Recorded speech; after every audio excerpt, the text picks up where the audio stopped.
ये मेरे सारे कज़न मेहंदी से फ्री होके अब आ गए हैं सोडा पीने।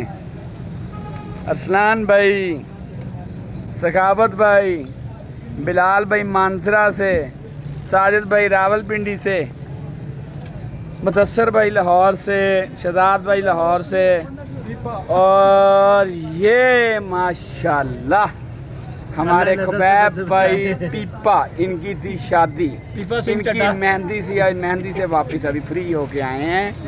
और ये यूनुस भाई लाहौर से, नवीद गौरी मटका मिर्च सोडा, इमली आलू बुखारा।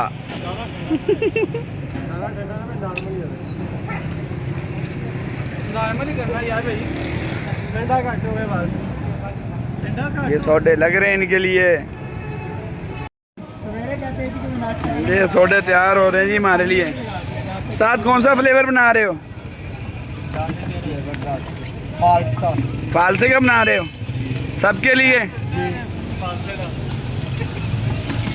सोडे का भी एंड हो गया, रात का 1 बज गया जी। ऑर्डर देता है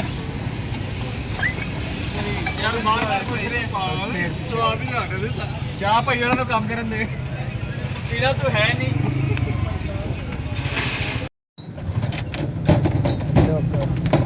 1 2 3 4 5 चल रेडी हो जा, चल खोल।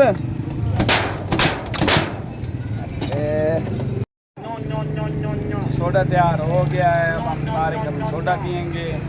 मेहंदी के बाद बहुत थक चुके हैं, इसलिए हम रिलैक्स होने के लिए सोडा पीने के लिए आए हैं। लाहौरी सोडा पीते हैं आज।